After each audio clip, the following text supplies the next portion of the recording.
You're listening to Financial Advisor Marketing, the best show on the planet for financial advisors who want to get more clients without all the stress. You're about to get the real scoop on everything from lead generation to closing the deal. James is the founder of theadvisorcoach.com, where you can find an entire suite of products designed to help financial advisors grow their businesses more rapidly than ever before. Now, here is your host, James Pollard. Financial advisors, I don't have many notes or anything for this episode because I just want to speak from the heart and tell you like it is. I love financial advisors, obviously. I've built an entire business designed to serve them. I talk with them all day long. I have the Inner Circle newsletter over at theadvisorcoach.com/coaching. Advisors have called that the best business building information in the entire world. I'm incredibly grateful for that. You have no idea how grateful I am. And because I help advisors the way I do, I can't help but notice certain commonalities or personality traits that advisors have. That's part of what I do. I figure out what traits predict success versus those that predict failure. And what I'm about to tell you is incredibly important. It can make all the difference for you if you take it to heart. A big part of what makes successful financial advisors is analytical thinking. Analytical thinking is all about deconstructing things, taking things apart, seeing the parts that make up the whole. For example, someone's financial picture, the whole, can be chopped up into its parts. These are things like 401ks, IRAs, income, budgets, estate plans, insurance, mortgages, taxable accounts, and more. These are all the parts that make up the financial picture. Financial advisors have a gift for taking things apart. They can take someone's income and pick it apart easily. They can say things like, these dollars should go here, these dollars should go there, and dictate a behavior plan that, if followed, will make work optional. It will build a nice nest egg. Whatever the person's goal is, you need income to accomplish financial goals most of the time, and financial advisors help with that. But financial advisors struggle with synthetic thinking. As opposed to analytical thinking, synthetic thinking is being able to understand how the parts work together. One of the things I stress all the time is that you should have multiple marketing strategies. But I think it goes over a lot of people's, I know it goes over a lot of people's heads because they can't think synthetically. And I love you. I'm saying this with love. This is not me being mean. This is not me picking on you or whatever. I really do care about you. But a lot of people who are listening to this, you cannot think synthetically. For example, I see a lot of people starting podcasts. Like podcasts are all the rage right now, or at least they were in 2021, and they're still the rage in 2022. And I think to myself, why? Why are you starting a freaking podcast? There are so many other things you could do. And if you're going to put all of your effort into one thing, it should not be a podcast. Podcasts suck compared to other marketing strategies. But guess what? When you combine podcasting with a few other strategies, well, the strategies together tend to work really well. The definition of the word synthesis is all about combining ideas to form a system. It's a combination of things. In science, synthesis is what forms chemical compounds. Water is a compound. It is a synthesis, a combination of hydrogen and oxygen. The analytical thinker will say, we need more hydrogen or we need less oxygen. But all the tinkering in the world with those individual elements, I'm talking about individual elements now, messing with those, moving them around, getting more, getting less, will never make water. It will never happen. Water will never exist until there is a synthesis of 2 hydrogen atoms and 1 oxygen atom. That is why water is H2O.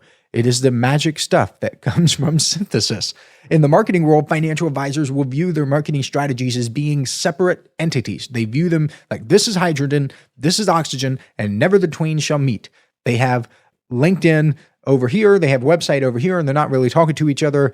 And it's just like hydrogen and oxygen, okay? If they don't meet, the magic doesn't happen. You don't create something greater than the sum of its parts. That's how analytical thinking can hurt you. I love analytical thinking. I think analytically all the time. It is a skill I've personally sought to develop in myself. But you cannot have analytical thinking alone. And you can't have it without synthetic thinking to balance it out. Let me put it to you this way. A mediocre LinkedIn profile that is connected to something like a website and an email autoresponder sequence that follows up automatically will perform much better than an amazing LinkedIn profile by itself. So having that hydrogen over here by itself, having your oxygen over here is never going to create water. Multiple marketing strategies creates magic. It does it through synthesis. It does not do it through analytical thinking and tinkering and spending all your time fretting about how to make one thing better. Now, am I saying not to make things better? Of course not. You want to make your LinkedIn profile better, but you also want to make your website better, but you want to make the connection between the two stronger. That is synthesis. Another trait financial advisors have is that they're numbers people. I love that. I'm a numbers person myself, but sometimes being a numbers person can sabotage your marketing efforts. Let me explain. I would say maybe 2, 3, 4, sometimes 5 times a week, a financial advisor will ask me some variation of this question. What number should I expect for something? What is the average landing page conversion rate? What is the average cost per click? What is the average connection acceptance rate on LinkedIn? What is the average delivery rate for direct mail? Or what is the average response rate for direct mail? What is the average for this? What's the average for that? What's a good for this? What's good for this? I get these questions. And first, I wonder why the advisor asking a question is so obsessed with average. Why worry about what average is? But I understand they have this need for a number. There's this urge to compare yourself with other people. I get it. I fall victim to that trap too. But, and I mean this sincerely, who cares? I wish more people understood that the metrics, the average metrics, what's good for this, like what's the average for this? What's the average Facebook click rate? What is the average click-through rate? What is the average cost per click? What is the average blah, blah, blah, blah, blah. It's not as important as the number one thing. Are you making money or are you not? What if you had a terrible click-through rate, but you were making money hand over fist? Would you turn off the ad because of the click-through rate? Let me say that one more time. If you had a terrible click-through rate, way below average, like you are terrible, it's just not working as well as average, but the advertisement was making money, you were profitable, you were laughing to the bank, would you turn the ad off because of the terrible click-through rate because your metrics were not average? No. What if you were losing money on a marketing campaign, but the metrics were great? You're about to go bankrupt, but at least you have good metrics, right? Now, I know this might seem sarcastic, but I want you to think about it. Really let this sink in. At the end of the day, does it really matter? No. Now, with that said, having some sort of metric can be helpful, but the metric should be yours. If you're tracking metrics, they should be your metrics. They come from you and your business. Let me explain this. Let's say you have 10 different online ad campaigns running right now, and you know that all of your most profitable ad campaigns were getting clicks for less than $3. And only one out of your 10 ad campaigns is below that threshold. That doesn't necessarily mean the campaign is a winner, but it does mean that the other ones are most likely to be losers. I hope that makes sense. It's like this. All squares are rectangles, but not all rectangles are squares. Your metrics can help you figure out what to cut. And if we're being real, a lot of people's metrics suck because they don't put in the work. Imagine it's your first day doing something. You can't compare yourself to someone who has been doing it for 5 or 10 or 20 years. There's an entry-level salary, and then there's an average salary. If you're expecting the average salary for your entry-level job, you're setting yourself up for disappointment. I see this with financial advisors who are running webinars, for example. It's their very first webinar. They've never done one before, and they say, well, what is the average attendance rate? What is the average show-up rate? What is the average replay rate? Like, oh my God, dude, like chill. Like, this is your first webinar, okay? This is your first day on the job. If you're not average, well, that kind of makes sense. Just like if you show up to a job, it's your first day, you're fresh out of college and you get the entry-level salary and you look at your salary and you're like, oh, why is my salary not average? It's because it's your first day.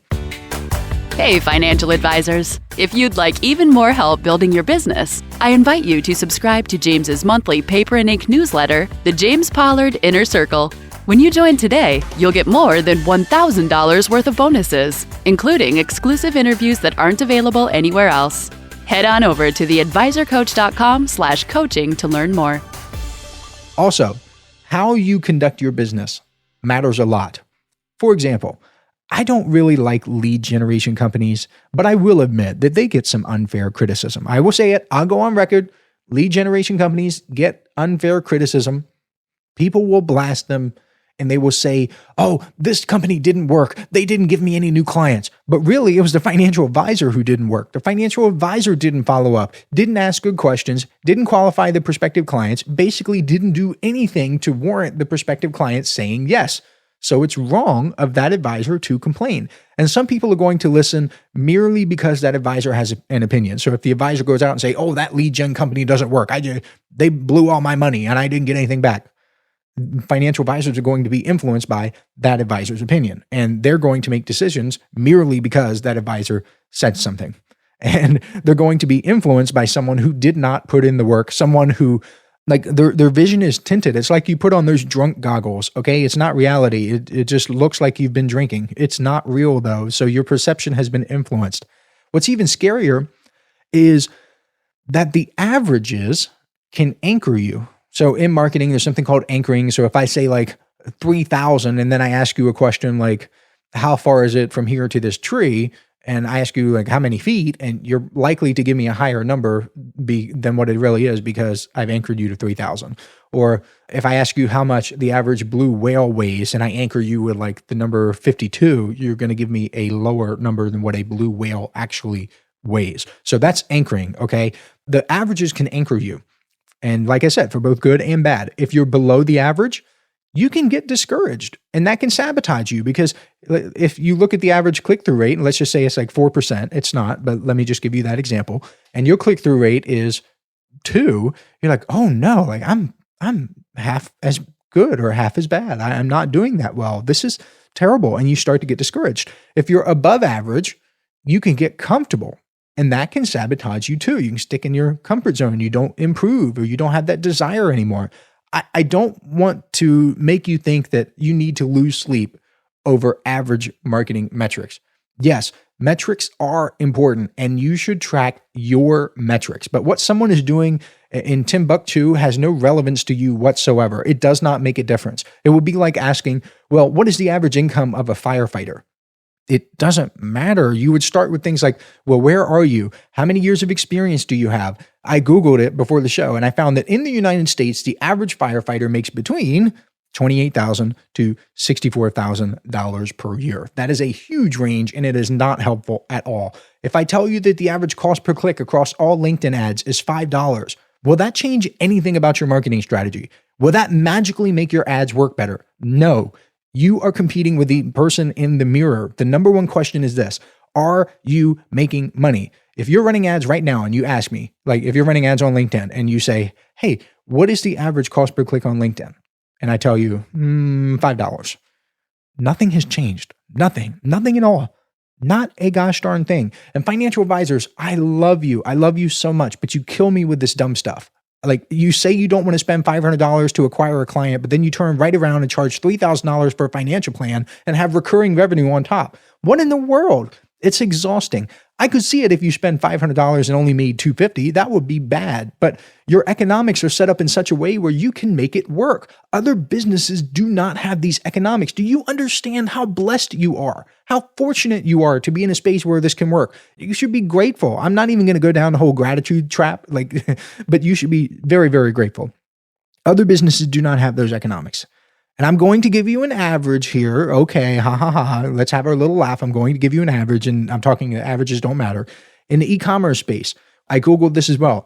The average profit margin is right around 10%.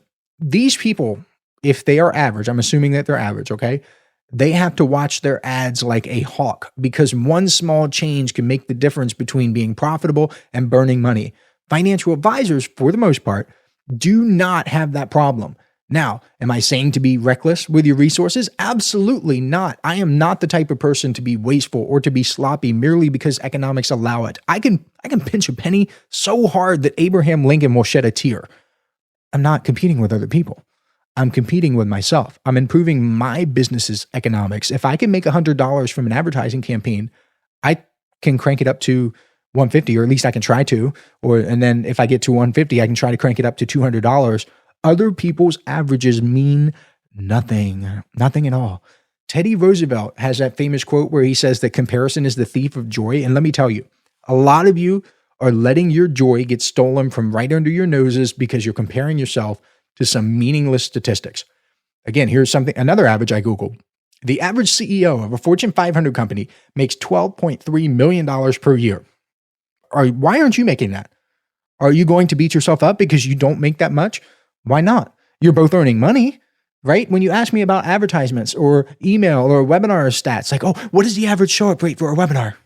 Okay, if I give you a number, what does that change? And if you're way below this income level, you're both working for income. Just like if you ask about webinar stats, you're both running webinars. If you ask about direct mail stats, I give the number to you from people who are running direct mail campaigns just like you. You're both trying to earn money. How come you don't beat yourself up over the CEO's income, but you beat yourself up over your marketing metrics? They literally do not matter. Run your own race. Focus on you. Let me try to explain it this way. The S&P 500 is the benchmark upon which a lot of people compare themselves and their investment performance. Does that bother you? Does it bother you when a client asks why he or she isn't beating the S&P, or worse, why he or she is lagging the S&P? What do you tell that person? You tell him or her that you created an investment plan based on his or her goals and that you're sticking to the plan, right?